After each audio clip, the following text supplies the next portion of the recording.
விட்டுருமா?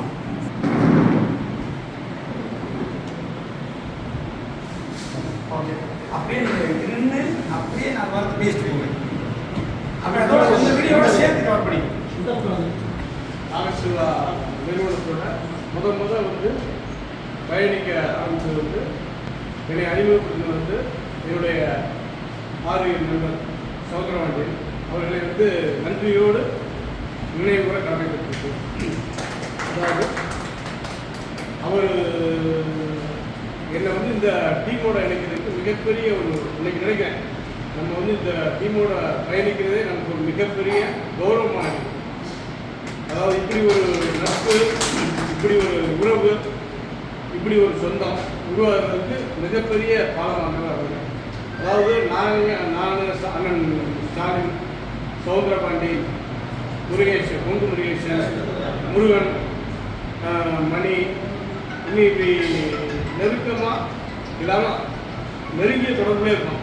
அடிக்கடி சந்திக்கிறது, வெளியில் போகிறது இப்படியே இருக்கும். ஆனால் நாங்கள் யாருமே இந்த இடத்த இன்னைக்கு இருக்கிற சூழ்நிலையை நாங்கள் யோசிச்சதே கிடையாது. நாங்கள் ஸ்டாலினாக இருக்கட்டும், முருகனாக இருக்கட்டும், யாராக இருக்கட்டும், நானாக இருக்கட்டும், இப்படி ஒரு இந்த நிர்வாகத்தில் ஒரு உரிமையாளராகவும் பங்குதாரராகவும் நாங்கள் நினச்சதே கிடையாது. இன்னும் இந்த சூழ்நிலை உருவாகாமல் இருந்திருந்தாலும் நாங்கள் தொடர்ந்து இன்னும் நெருக்கமாக தான் பயணிச்சிருக்கோம். ஆனால் எதிர்பாராத விதமாக நம்மளுடைய அண்ணன் அவர்கள் வந்து உங்கள்னா நான் பங்குதாரராக சேர்த்துக்கிறேன், அதாவது எல்லாருமே நல்லா இருக்கணும், கூட இருக்கணும், நமக்காக இந்த நிறுவனத்திற்காக உழைச்சவங்கலாம் நல்லா இருக்கணும், நான் நாலுபடி நான் வேலை இருக்கும்போது நீங்களும் எங்கள் கூட சேர்ந்து வரணும் அப்படிங்கிற நல்ல நோக்கத்தோட எந்த விதமான ஒரு எதிர்பார்ப்பு இல்லாமல் நம்மளாம் வந்து இந்த நிறுவனத்தில் வந்து பங்குதாரராக சேர்த்துக்கணும். அது வந்து மிகப்பெரிய விஷயம். அதை வந்து அதாவது எப்படி சொல்கிறது எனக்கு வார்த்தைகளே கிடையாது. அதே மாதிரி நாங்கள் போகிற ஒவ்வொரு நாளும் அவங்களுடைய பேச்சு, அணுகுமுறைகள் நமக்கு நம்மளை வந்து எங்கே வைக்கணும், என்ன செய்யணும் அப்படின்ற ஒரு விட்டு கொடுக்காத ஒரு இது. அவர்கிட்ட வந்து நான் எப்பயுமே அந்த சந்தோஷங்களையும் அந்த நினைவுகளையும் எந்த இடத்துலையுமே நம்மளை வந்து அவர் விட்டு கொடுக்கணுன்ற எண்ணமே கிடையாது, இருந்ததும் கிடையாது. நம்மளை வந்து ஒரு படி உயர்த்தி பார்க்கணும் தான் அவங்க ஆசைப்பட்டிருக்காங்க. அதனால் அதாவது நாம் அவருடைய இடத்துல இருந்து நாமளும் நம்ம இந்த கம்பெனியுடைய வளர்ச்சி அப்படின்ற ஒரே நோக்கத்தோட நம்ம போவோம். அந்த கம்பெனியுடைய வளர்ச்சின்ற எண்ணம் மட்டும் நம்ம மனசில் இருந்தால் நம்மளும் அவர் பார்த்துக்காரு. நம்ம அவருக்கு வந்து சொல்லணுமோ எனக்கு இதை செய்யுங்க வைங்க அப்படின்னு சொல்ல வேண்டிய அவசியமே கிடையாது. அதாவது இந்த கம்பெனியில் பயணிக்கிற எல்லாருமே ஒரு குடும்பமாக தான் நினைக்கக்கூடிய, இன்னும் கொஞ்ச நாள் இந்த இதை நம்ம உணர்வோம். அதாவது இந்த கம்பெனியில் நம்ம பயணிக்கிறத எவ்வளவு கௌரவமாகவும் எவ்வளவு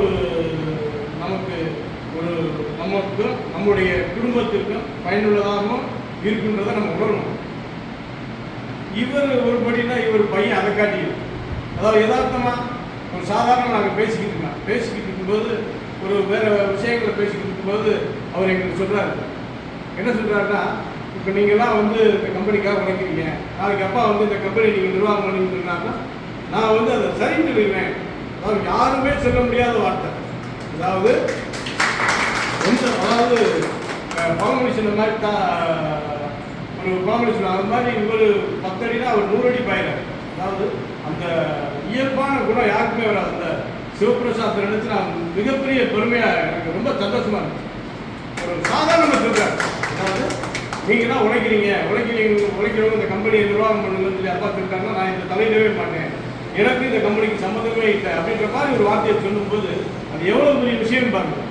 அதனால இந்த ஒரு கம்பெனியில் நம்ம பயணிக்கிறத மிகப்பெரிய கௌரவமாகவும் பெருமையாகவும் கருதி இந்த கம்பெனிக்காக மேலும் நாம் வந்து நம்மளால் முடிந்த அத்துணை வழிகளிலேயும் பயன்படுத்தி கம்பெனியை வளர்ச்சி அடைவதற்கு பாடுபடுவோம்.